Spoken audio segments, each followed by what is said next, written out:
Alright, what's up all my wonderful mouth breathers? Welcome back to another video.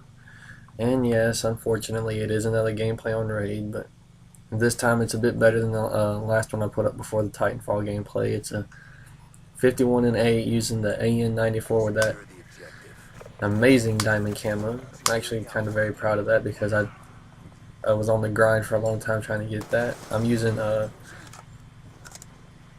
stock extended clip, and then I've got a primary gunfighter with a quick draw. But with that being said, let's get to today's commentary topic, and it is today the dig for all those supposed ET games buried out in the desert has began. And I was just thinking, I mean, like, what was going through that developer's mind when he made that game? I mean, the Atari was a pioneer in the life of, consoles and just gaming in general. So I mean, I just what was he high, or was he drunk, or just, I mean, bad business decision? Well, I don't know what it was, but the rumor is that they took all the ones that didn't sell and they buried them out in the desert somewhere, and now there's a team out there trying to dig them up and recover them to see if the myth is actually true. And who knows? I mean, they might find it, but a bunch of people say that that ET game was Atari's.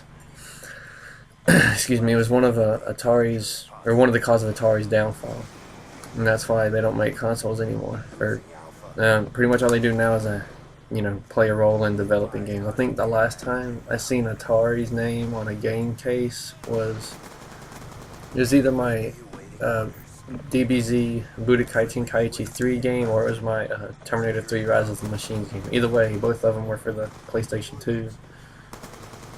Both games are actually pretty good though. But I mean, the game is just so backwards and confusing and just not fun that it was responsible for part of the downfall of Atari. That, and I mean, a few years later you had things like the Sega and the PlayStation coming out, which was, I mean, pretty much right around the corner. And I played the Sega a lot, enjoyed that game. I mean, I got a 360 now, and I still went to Walmart and bought a game that has all the old Sonic games and stuff on it, because I still like to play that. But excuse me, but with my HD TV, I can't hook up my Sega or anything, and it would just be a bunch of mess and a lot more wires.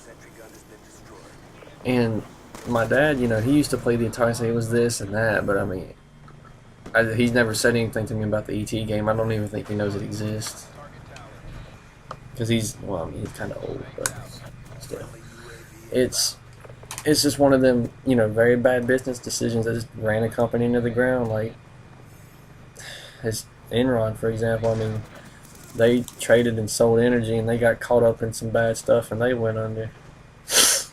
But it was they're starting I don't know how long the excavation is supposed to be. I don't know exactly where in the desert they're digging. I just know they're supposed to be digging out there to try and find what's left of it. And speaking of Atari, even though the console had a good run, I still prefer those 6-foot tall stand-up games that you see in convenience stores and gas stations and stuff, because those are just so much fun. Like, one of my favorites is Tempest, and it's pretty much where you're just in a little circle or a square or whatever, some kind of design, and you've got things being thrown at you, and you've got to move a little ship around the pattern and blow it up. And you don't use a joystick, you use what's called a roller ball, and it's pretty much like just a ball on a pivot point, and you just move it around as quick as you can to get around this pattern, and eventually the game gets too quick to where you can't keep up with it. And that's kind of like, I like Missile Command and Centipede and Galaga. Those are all a lot of really fun old games, and they have paved the way for what we have today. I mean, we went from very big visible blocks to nice, neat detail. And it's amazing to see where it started and where it came from to what it's turned into today. Especially I can't wait to see what developers can do with the new Xbox and PlayStation. I mean, I got a PlayStation specifically for a new Uncharted game that was being developed, because I absolutely love that series. It's amazing. I would, oh, excuse me, if I could get another PlayStation 3, I would get all my Uncharted stuff back. Because it's just that game. The multiplayer wasn't too good, but I really, really enjoyed the campaign or the story mode, whichever you want to call it. Oh, and another funny story is the other day, me and Sarah went to Walmart, and we'd been in the truck talking, trying to get things straight. And, I completely forgot that I left my keys in the truck. So, I didn't think about it. We got out, locked the doors, and went on into Walmart. And then we walked around for a few minutes looking at stuff, talking about what all we wanted to get after we got our own place and everything. And we were walking back up toward the front, and I was like, wait a minute, I forgot my keys.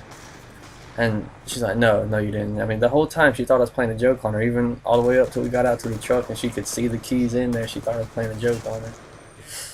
And I said, no, they're in there. But the good thing for me, though, even though we had the windows rolled up and the doors were locked, the window on my side is off the rollers, so the switch won't roll it down. It's got to be done by hand, literally.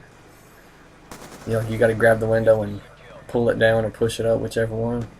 And I just, grabbed it from the outside and pulled down on it and reached in and popped the lock and got in, and then unlocked hers.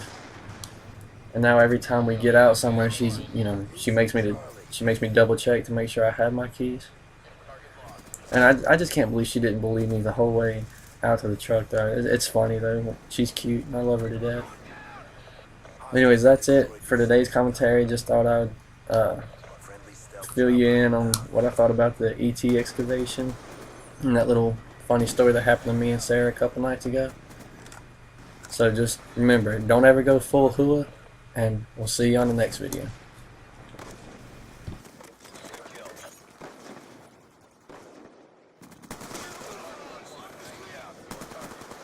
UAV on standby.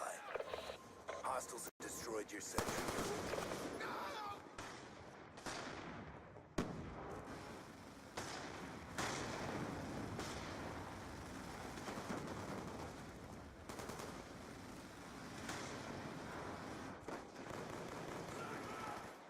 Be advised, hostile UAV incoming.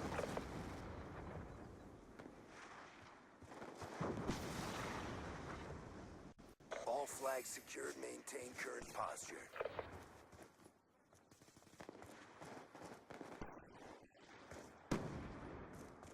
Losing B. Losing Charlie. UAV awaiting orders. UAV inbound.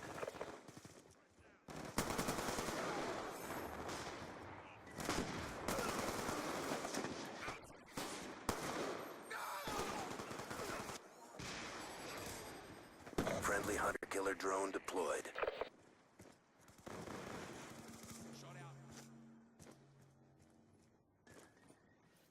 Friendly care package inbound.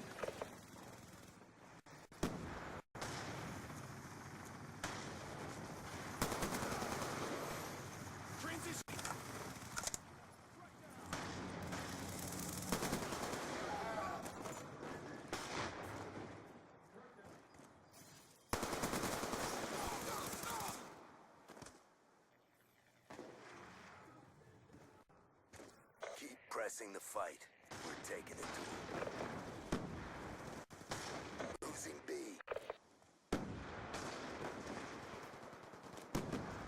Counter UAV inbound.